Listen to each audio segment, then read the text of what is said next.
Rain hammered against the glass walls of the penthouse like the world itself was crying. Inside, the air was thick with silence, the kind that suffocates more than soothes. On the marble floor, a billionaire sat slumped beside a crying baby, his once impeccable suit wrinkled, his eyes hollow, and his trembling hands clutching an empty bottle. For the first time in his life, Richard Hayes, CEO of Hayes Global, one of the largest investment empires in the country, didn't know what to do. He had conquered markets, crushed competitors, and built his name into a symbol of power. But now, with his infant son screaming from hunger in his arms, he was utterly helpless. The mother gone. The nanny vanished without notice that morning. The chef and staff, all dismissed by his own temper hours earlier. And Richard, a man worshipped by the business world, couldn't even find a drop of milk in his $1 million home. He searched every cabinet, every corner, his polished shoes slipping on the marble. He yelled into the void, calling for help that wouldn't come. The storm outside had shut down the city. Every store closed, every delivery delayed, and the baby's cries grew weaker. For the first time, the billionaire felt fear, not the fear of losing money, but of losing something priceless. Then, just as he sank to his knees, a faint knock echoed through the storm. 3 soft taps. He froze. Who could be at his door at such an hour, in such weather? When he opened it, a soaked woman stood there, her clothes worn, her hair plastered to her face, her eyes filled with concern. In her trembling hand, she held a small bottle of milk. Richard's breath caught in his throat. He didn't know her. He didn't know how she got past security. But what truly stunned him was what she said next, words that would unravel everything he thought he knew about kindness, privilege, and his own past. Richard Hayes had been born into a world where comfort wasn't a luxury. It was an expectation. His father, a shrewd investor, had taught him that compassion was weakness and success meant dominance. By 38, Richard had built Hayes Global into a billion-dollar empire. His name carried weight in boardrooms from New York to London. Every headline painted him as a visionary tycoon, the man who turned everything he touched into gold. But no headline mentioned how cold he'd become. Employees feared him. Competitors despised him. Even those closest to him tread carefully. His mansion wasn't a home. It was a fortress of glass and silence. Every inch of it gleamed with wealth. Italian marble, chandeliers worth more than most people's homes, private elevators, imported art. Yet, beneath the shine, it felt lifeless. His wife, Claire, had once been the warmth that filled that void. She was a music teacher, gentle and patient, the kind of woman who smiled even when ignored. They had met years ago when Richard's driver accidentally splashed her with mud outside a cafe. Her laughter that day had disarmed him, something he hadn't felt in years. Against his father's wishes, he'd married her, claiming he wanted to prove that love didn't need pedigree. But time, success, and arrogance changed him. Board meetings replaced breakfasts. Mergers replaced moments. When their son, Noah, was born, Claire had hoped it would bring him closer to humanity again. Instead, he buried himself deeper in numbers, charts, and late-night deals. Until one morning, Claire collapsed in the nursery. A heart attack, the doctor said. Stress, exhaustion, the quiet kind that builds beneath invisible burdens. She died before Richard reached the hospital. After her death, the house turned into a tomb of echoes. Richard, unable to grieve properly, turned harsher, angrier. He dismissed most of the house staff, saying he wanted peace, though what he really wanted was isolation. The nanny, frightened by his outbursts, quit that morning, leaving without a word. And now, in the middle of the storm, the man who once lectured others about control and efficiency was watching his infant cry for something he couldn't give. As Richard stood at the door that night, staring at the poor woman holding the bottle of milk, he felt a strange mixture of shame and disbelief. Her face was unfamiliar, yet something in her eyes, a quiet strength, struck a forgotten chord. She was drenched, shivering, her shoes muddy, but she looked at him not with pity, but with concern. She said she worked in one of the apartments below, that she'd heard the baby's cries through the storm. She had borrowed milk from another neighbor and come up to help. Richard hesitated to accept it. His pride screamed no, but the faint cries from behind him softened his resistance. He took the bottle, muttered a quiet thanks, and shut the door. As he fed Noah, the baby calmed almost instantly. Relief flooded him, but was accompanied by something else, a deep, aching guilt. For all his billions, he hadn't been able to provide something as simple as milk. When the storm subsided, he found himself looking out over the city skyline, replaying the image of that maid, the soaked figure standing humbly in his doorway. He realized he hadn't even asked her name. The next morning, he made a decision that surprised even himself. He would find her, not out of gratitude, but out of an unsettling curiosity. Something about her eyes, her timing, her presence in that moment of despair, it all felt connected. He didn't yet know that this simple act of kindness was tied to a secret from his past, one that would shatter everything he thought he knew about privilege, power, and redemption. The following morning, the storm had passed, but the air still carried its aftermath, a strange stillness that clung to everything. Sunlight filtered weakly through the glass walls of the penthouse, revealing a scene that felt almost foreign. Toys scattered on the carpet, an unfinished bottle on the counter, and Richard Hayes, the man known for his polished composure, pacing in disheveled clothes. He had barely slept. Every time he closed his eyes, he saw that woman standing at his door, soaked, trembling, and holding hope in her hand. He didn't know why her image haunted him. Perhaps it was guilt, perhaps curiosity, or maybe, for the first time in his life, he had been humbled by someone he would have never noticed otherwise. He called building management, asked for tenant records, described her appearance. They hesitated. Privacy policies, they said, but few people ever refused Richard Hayes.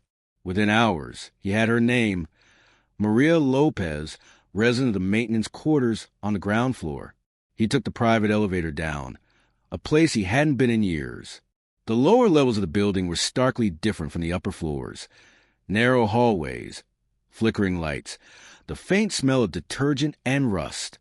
When he reached the small service corridor, he found a door slightly ajar, revealing a cramped room barely large enough for a single bed and a hot plate. Maria stood there, folding laundry. She froze when she saw him, her eyes widening in disbelief. He looked completely out of place, his tailored coat brushing against the peeling walls. For a moment, neither spoke. Richard cleared his throat, offering an envelope. Inside was a thick wad of cash. "For last night," he said, his voice brittle. Maria shook her head, refusing. She didn't help him for money. She explained softly. She'd heard the baby crying and couldn't bear it. He was taken aback, not just by her refusal, but by her calmness. Most people in his world chase his approval, beg for his favor. But this woman, she stood grounded, unshaken by his status. He tried again, offering her a job in his household. Nanny, cleaner, anything she wished. Maria hesitated, then accepted only on one condition. She would care for the baby, but he must treat everyone in his home with respect. Her tone was gentle, but firm, the kind of firmness that came from surviving life's harshest storms. And for reasons he couldn't explain, Richard agreed. Days turned into weeks, and Maria's presence began to change the atmosphere of the house. She carried an unspoken peace with her. The baby adored her. Even Richard found himself drawn to the sound of her humming in the kitchen. Simple lullabies in Spanish, soft and hauntingly beautiful. For the first time, laughter echoed through the penthouse. Richard still worked long hours, but he began returning home earlier, just to see his son asleep in Maria's arms.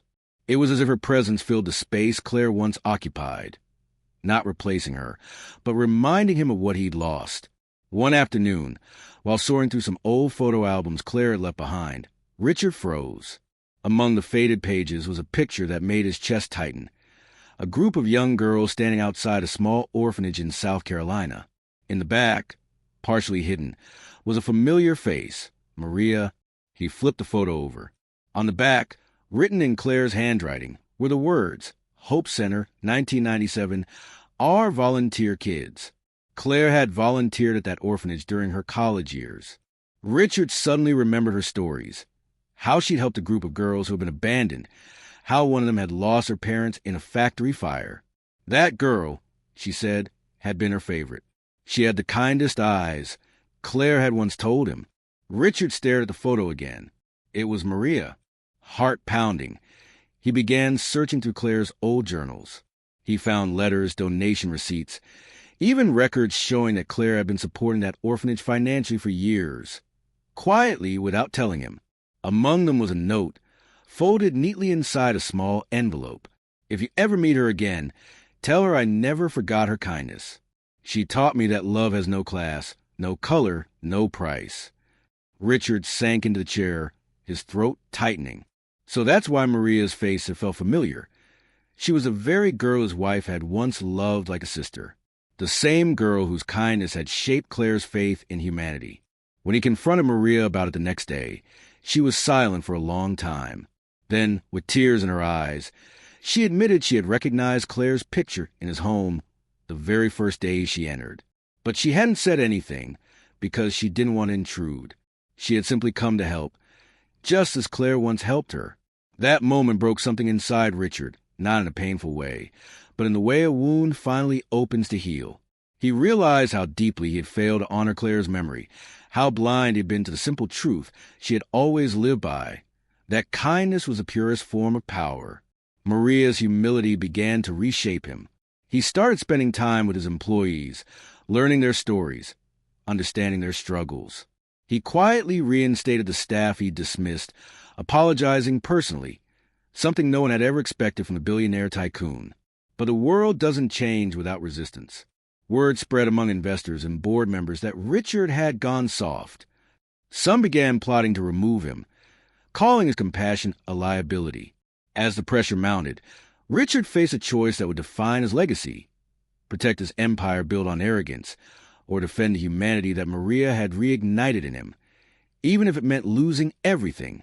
The boardroom of Hayes Global was a battlefield that morning. The long mahogany table gleamed under cold fluorescent lights, but the air was heavy, thick with tension, greed, and whispered betrayal. Richard sat at the head of the table, calm yet unreadable. Around him, 12 directors exchanged glances, their eyes sharp as blades. For weeks, rumors had spread that Richard's leadership was slipping, that his new emotional philosophy was hurting the company's profits. Some investors wanted him out, and today they were ready to strike. On the table before him lay the papers, an official motion to remove him as CEO. His closest advisor, Nolan Briggs, cleared his throat and spoke, his voice cutting through the silence. Richard, your decisions over the past few months have raised concern. Philanthropy is admirable, but our investors need focus. You restructured departments, increased wages for janitors, offered health care to part-time staff. Admirable, but unsustainable. Our quarterly returns dropped 3%. That's unacceptable. A murmur rippled through the room. Richard leaned back, studying each face. These were the same men who'd once toasted his ruthless efficiency, who'd praised him for every takeover, every layoff that raised stock prices. Now they looked at him like a liability. I see, Richard said quietly, his voice low but steady. You're upset that I'm treating people like people. Nolan frowned. We're upset that you're putting emotion over profit. The Richard Hayes we knew wouldn't have hesitated to fire half the staff to balance the numbers. And maybe that Richard Hayes, he said slowly, wasn't worth admiring. A stunned silence followed. He stood, pacing slowly around the table. You all know my story, how I built this company from nothing, how I became the man the media worshipped. But what they never told you is that somewhere along the way, I forgot why I started any of it. I thought success meant control, that power meant isolation, and it took a woman with nothing, a maid, a stranger, to remind me that wealth means nothing if it doesn't feed a hungry soul. His words hung in the air like thunder. Nolan scoffed. That's beautiful, Richard. Truly, but investors don't pay for poetry. Richard looked him in the eye. No, but maybe they should pay attention to purpose. He turned on the projector. Slides flickered to life. Data, charts, community reports. You think compassion is weakness? Since I raised wages and improved working conditions, productivity rose by 14%. Employee turnover dropped by 30%. Client are staying longer because they see integrity in how we operate. You call it softness. I call it sustainability. The room went quiet again, this time with uncertainty. But then Nolan delivered the final blow. Even if that's true, this board still has the votes to remove you. Majority rules. Richard smiled faintly, the kind of smile that comes from knowing something others don't. Then before you decide, there's someone I want you to meet. The door opened. Maria stepped in, dressed simply but with quiet dignity. She carried herself with a presence that silenced the whispers. Some board members frowned, confused why a maid was here. Richard gestured toward her. This woman saved my son's life. She reminded me of something my late wife believed, that leadership isn't measured by what we take, but by what we give. He turned to the board. Maria Lopez grew up in poverty. She lost her parents in a factory fire when she was 12. My wife met her while volunteering in an orphanage. That girl's kindness inspired her to believe in change, a belief that fueled everything I built, even if I forgot it for a while. He paused, his gaze sharp now. That same factory that killed her parents. It was owned by Hayes Global long before I took over. And when I discovered the files, I realized that our company's negligence had caused those deaths. The room erupted in murmurs. Nolan's face went pale. Yes, Richard continued. We were responsible. Our management cut corners, ignored safety, and buried the report. Maria's life was destroyed by our greed, by my family's empire. And yet, when she saw my child crying, she brought milk to my door. She helped me. She forgave us. He looked at the board, his voice firm but breaking with emotion. You talk about profit and power, but tell me, what's the worth of a company that destroys lives and calls it success? Silence fell like a stone. Maria stood beside him, tears glimmering in her eyes. She didn't speak. She didn't need to. Her presence was proof that compassion was stronger than power. Finally, an older director, one of the company's earliest investors, cleared his throat. Mr. Hayes, he said quietly, I was on that board when the fire happened. I remember the report. I remember the silence. And you're right. It's time we make it right. He signed the motion, not to remove Richard, but to officially fund a compensation program for the victims' families. One by one, others followed. The vote to remove him failed. When the meeting ended, Nolan stormed out, furious. Richard remained seated, his hands shaking, not from fear, but from the sheer weight of relief. Maria placed a gentle hand on his shoulder. You did what your wife would have wanted, she whispered.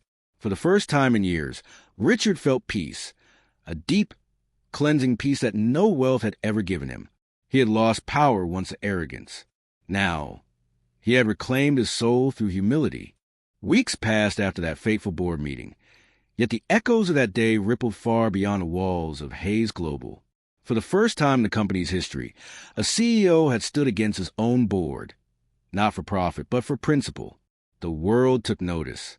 News outlets buzzed with conflicting headlines. Some called Richard Hayes the billionaire with a conscience. Others mocked him, predicting his downfall. But inside his home, the transformation was undeniable. The same penthouse that once felt sterile and hollow now pulsed with life. The laughter of a growing child, the scent of food cooked with care, the warmth of gratitude replacing the chill of loneliness. Richard began rebuilding, not the empire he once worshipped, but the humanity he had lost along the way. He started by creating a foundation in his wife's name, the Claire Initiative, dedicated to helping the families of industrial accident victims and providing educational support for orphan children. When the news broke that the program's first beneficiary would be the very orphanage Maria once lived in, people around the country took notice. Donations poured in from across industries. The media tried to paint it as a PR stunt, but those who had seen the change in Richard's eyes knew it wasn't. He wasn't saving his reputation. He was saving himself. At home, Noah grew fast. The boy had his mother's eyes, bright, curious, gentle. And Maria became more than just a caretaker. She was family. She taught Noah to be kind, to say thank you, to help those with less. Richard often found himself standing silently at the doorway, watching her hum lullabies that once echoed to the orphanage walls. One evening, while putting Noah to bed, he found Maria sitting quietly on the balcony, staring at the skyline. The city lights reflected in her eyes like distant stars. She looked peaceful, but there was a quiet ache beneath her calm. He stepped beside her. "You could have hated me," he said softly. "You had every right to. My family took so much from you." Maria shook her head. "Hate doesn't heal, Mr. Hayes. Forgiveness does. I forgave a long time ago, not for you, but for myself. Carrying anger is heavy. I needed to live free." Her words sank deep into him. Over time, their conversations became his greatest lessons. She spoke not of revenge or resentment, but of grace, the kind born from surviving without letting pain harden the heart. She told him stories of the children from the orphanage, of laughter amid hunger, of faith without reason. And through her stories, Richard finally understood what Claire had seen in her, that rare, unbreakable spirit that could light even the darkest corners of life. Months later, Richard stood before a crowded hall at the grand reopening of the Hope Center orphanage. The once crumbling building was now bright and filled with life. Children played outside, their laughter echoing in the courtyard. On the stage behind him hung a large photograph of Claire, smiling with her arms around a group of children, one of them a young Maria. Richard's voice trembled slightly as he began his speech. "Not long ago," he said, "I believed wealth made me powerful. I believed success meant control. But a child's cry taught me that power means nothing if it can't feed a hungry soul. A woman's kindness reminded me that compassion isn't charity. It's the foundation of humanity. And love doesn't vanish when a person dies. It continues in every good deed done in their memory." He paused, looking at Maria in the front row, holding Noah in her arms. "My wife once told me that you can measure a person's worth not by how high they climb, but by how gently they reach down to lift others. Today, I finally understand what she meant." The audience rose in applause, not polite but heartfelt. It wasn't for the billionaire on stage, but for the man who had rediscovered his soul. As the ceremony ended, Maria walked up with Noah, his tiny hand clutching her fingers. Richard bent down, and Noah reached up, placing a small daisy into his father's hand, one he'd picked from the orphanage garden. "It's for Mama," the child whispered. Richard smiled through tears, placing the flower beneath Claire's photograph. "Yes, son," he said quietly, "for Mama and for the people who helped her light live on." That night, as they drove home, rain began to fall again, soft, gentle, forgiving. Richard looked out at the glistening city, remembering the night when everything had changed, when a poor maid had knocked on his door with nothing but a bottle of milk and a heart full of grace. It struck him then how fate had an uncanny way of humbling the proud and exalting the kind, how the smallest act of compassion could ripple across lives, changing destinies forever. From that night on, Richard vowed that his empire would no longer be built on profit, but on purpose. And though the world would continue to measure him in billions, he knew that his true wealth was something no balance sheet could capture, the quiet redemption that comes when a man finally chooses to be human.